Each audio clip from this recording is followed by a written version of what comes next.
Hello everyone, I am Vishali Kaushik here and again welcome back to my channel student. So the student of class 10th, in the previous video we have discussed what is the definition of refractive index, how it is related to refraction and what is the cause of refraction and what is the reason behind the bending of light in the another medium. ये सब हम लोग discuss कर चुके हैं. And in this video we will discuss now absolute refractive index. ठीक है, अगर मैंने आपको ये चीज़ पहले ही बता दी तो एक बार आप रिवाइज कर लीजिए, इसका फॉर्मूला देख लीजिए, देन आगे कुछ इंपॉर्टेंट पॉइंट्स हैं वो देखेंगे, then we will discuss the important examples, important numericals. अब आपके बोर्ड के अकॉर्डिंग जो रिलेटेड न्यूमेरिकल्स हैं जो इंपॉर्टेंट हैं एटलीस्ट वो आपको करने हैं और आपको उससे रिलेटेड एक वर्कशीट मिलेगी नेक्स्ट वीडियो में, वो आपको करनी है. सो प्लीज़ इस टॉपिक को बहुत अच्छे से देखेंगे ताकि आप अच्छे से क्वेश्चन को सॉल्व कर पाएँ. ठीक है, सो देखिए आपका जो टॉपिक है absolute refractive index. Absolute refractive index of a medium is defined as the ratio weight. Refractive index of a medium is defined as the ratio of speed of light in vacuum or air to the speed of light in medium. It is denoted by n. अगर आप यहाँ पर देखेंगे तो आप इसका जो comparison करते हैं मतलब फिक्स रहती है यहाँ पर एक चीज़, वो चीज़ क्या है कि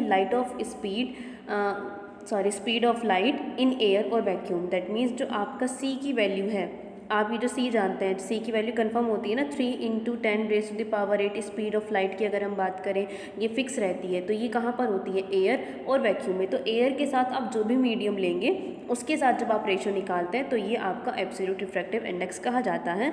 आप ये फॉर्मूला देख सकते हो. Refractive index of a medium with respect to the vacuum और एयर, किसी भी मीडियम का वैक्यूम और एयर की रिस्पेक्ट में रिफ्रैक्टिव इंडेक्स n जो होता है वो इक्वल होगा c/v के. And what is c here, c is the speed of light and the value of the speed of light is equal to 3 × 10⁸ metre per second. This is your absolute refractive index. And just before this we have discussed refractive index. What is refractive index and this is your absolute refractive index. What is the difference between this. यहाँ पर आप इस comparison करते हैं speed of light का, air में तो confirm रहती है उसकी वैल्यू, उसके साथ दूसरा मीडियम कौन सा लिया जा रहा है, तब आपका ये जो रेशो है वो एब्सोल्यूट रिफ्रैक्टिव इंडेक्स कहा जाता है. Okay, now come to the next slide. Yes, these are some I think some important lines and some important formulas which is related to the numericals. ठीक है, जब आप न्यूमेरिकल्स करेंगे तो शायद आपको समझ में आ जाए कि कैसे आपको फॉलो करना है, कैसे आपको यूज़ करने हैं ये फॉर्मूलाज. ठीक है, तो देखिए फर्स्ट लाइन देखिए यहाँ पे, refractive index of one medium is reciprocal to the other refractive index of a given pair. आपने लास्ट वीडियो में मैंने आपको n12 का फॉर्मूला बताया था एंड n21 का फॉर्मूला बताया था. तो अगर आपने ध्यान से देखा हो ये दोनों फॉर्मूलाज एक दूसरे के जस्ट अपोजिट आए थे. It is v2/v1 and it is v1/v2. तो ये एक दूसरे के रेसिप्रोकल हुए या नहीं हुए. So that's why we can say that relation between n12 and n21 is equal to, या आप कह सकते हो कि just reciprocal to the another refractive index. That means n12 is just reciprocal to the n21. Okay, ये आप याद रखेंगे न्यूमेरिकल सॉल्व करते हुए डायरेक्ट आ जाता है. ठीक है, if refractive index of medium 1 with respect to air is given as, देखो 1n एयर क्या लिखा हुआ है, refractive index of medium 1 with respect to air. तो ये भी एक डिनोटेशन का एक नया फॉर्म आ गया आपके पास. देखिए किसके बारे में बात कर रहा है, 1 और विद रिस्पेक्ट टू एयर, तो एयर ऊपर लिखा हुआ है.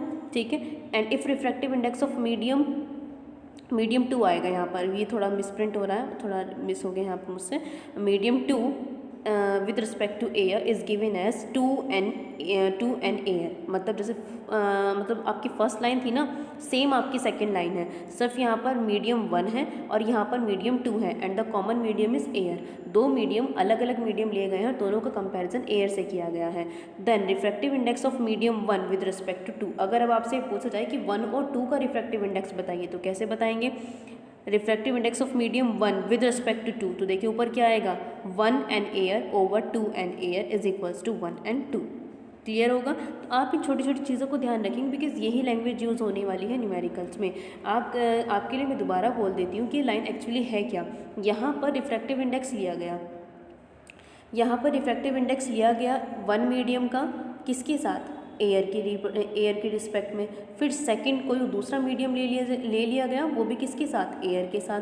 फिर इन दोनों का जो आपको रिलेशन इस्टेब्लिश करना है, अगर हम आपसे पूछें कि what is the refractive index of medium 1 with respect to 2, तो रिलेशन क्या बनता है।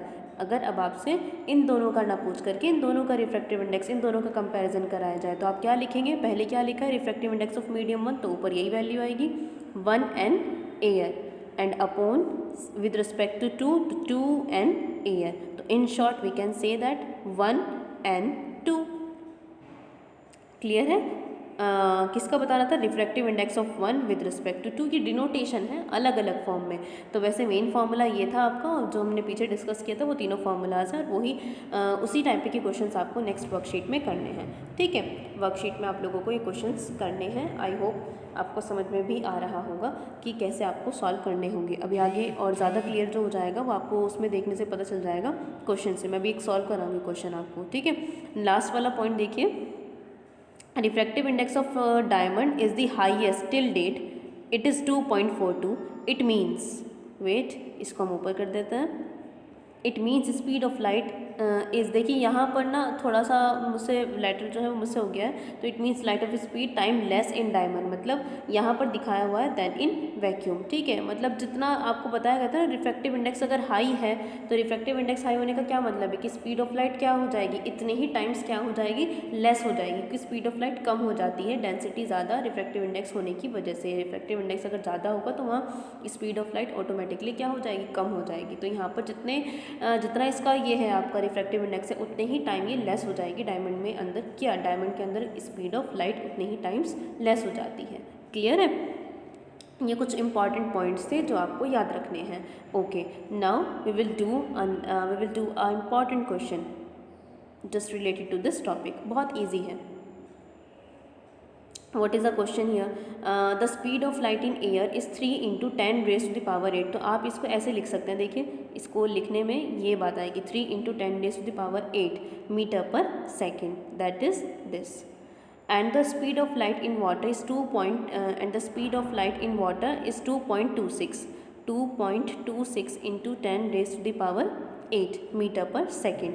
Okay, find the refractive index of water. आपको रिफ्रैक्टिव इंडेक्स फाइंड आउट करना है, किसका, वाटर का। ठीक है, जब आपको वाटर का रिफ्रैक्टिव इंडेक्स फाइंड आउट करना है तो आपने देखा होगा यहाँ पर क्या लिया गया है, एक तो स्पीड ऑफ लाइट ली गई है एयर में, और एक स्पीड ऑफ लाइट ली गई है किसके अंदर, वाटर में। तो ये कौन सा हो गया, ये एक तरीके से एब्सोल्यूट रिफ्रैक्टिव इंडेक्स का फॉर्मूला लगाना है आपको। कौन सा था absolute refractive index, N = C/V। जब आपका एयर के साथ कोई और दूसरा मीडियम लिया जाता है, तो यहाँ पर C ये हो जाएगा 3 × 10 raised to the power 8, and what is V here, V is this speed of light in water 2.26 × 10 raised to the power 8। अब आप इन दोनों को अपोन में करके C की वैल्यू रखिए, C की वैल्यू ये होगी, V की वैल्यू ये होगी। अब आप क्या निकाल सकते हैं, N की वैल्यू यहाँ पे फाइंड आउट कर सकते हैं। बहुत ही ईजी क्वेश्चन है ये लोग, ये इस टाइप के जो क्वेश्चन है, सॉरी। तो आपको ये क्वेश्चंस तो करने हैं ही, इससे और भी ज़्यादा प्रैक्टिस करेंगे आप इस टॉपिक से रिलेटेड। ठीक है, जितने भी न्यूमेरिकल्स होंगे। अब आपके पास देखिए ये वाला जो है आपका पैटर्न, दैट मीन्स ये क्वेश्चन आपको नज़र आ रहे होंगे, इसकी आपको अलग से PDF भी मिलेगी, तो ये क्वेश्चंस आपको सॉल्व करने हैं। ठीक है, सो मिलते हैं नेक्स्ट वीडियो में नेक्स्ट टॉपिक के साथ, रिफ्रैक्शन बाय लेंसेज। जैसे आपने वो किए थे ना, रिफ्लेक्शन किया था आपने मिरर के थ्रू, अब आप लोग रिफ्रैक्शन करेंगे लेंसेज के थ्रू। रिफ्रैक्शन करना है आपको, रूल्स भी कुछ सेम ही रहेंगे। मतलब अब आप जो पढ़ेंगे ना, लेंसेज आपका पार्ट रह रहा था, अब आप लेंस करेंगे, क्योंकि मिरर तो आप लोगों ने पढ़ लिए थे। मिरर का जो सेम केसेस थे ना, बस आप याद रखेंगे। मैं अभी इसलिए बता रही हूँ आपको कि मिरर में मैंने जितनी भी वीडियोस बनाई हैं स्फेरिकल मिरर से रिलेटेड, वो एक बार आप ध्यान से देखेंगे। उसमें जो रूल्स थे, देखिए रूल्स अलग होते हैं इमेज फॉर्मेशन के लिए, रूल्स अलग होते हैं और केसेस अलग होते हैं। रूल्स सिर्फ 3 और 4 ही माने जाते हैं, और केसेस आपको याद होगा 6 केस एक मिरर में थे और 2 केसेस अलग मिरर में थे। कॉनकेव और कॉन्वेक्स में टोटल मिलाकर के 8 केसेस थे, और रूल दोनों के लिए थे 4, जिसमें रूल्स में हम ये बताते हैं कि फॉर्मेशन कैसे होती है, और केसेस में हम लोग ये डिस्कस करते हैं कि ऑब्जेक्ट कहाँ रखा है और इमेज कहाँ पर बनेगी। सेम यही फंक्शंस आपको लेंसेज के लिए भी करने हैं। अब थोड़ा जल्दी हम लोग सिलेबस को करेंगे ना, तो आप लोग इतना पढ़कर आएंगे नेक्स्ट वीडियो के लिए। ठीक है, bye bye, take care, thank you very much. If you like the video please like share and subscribe the channel.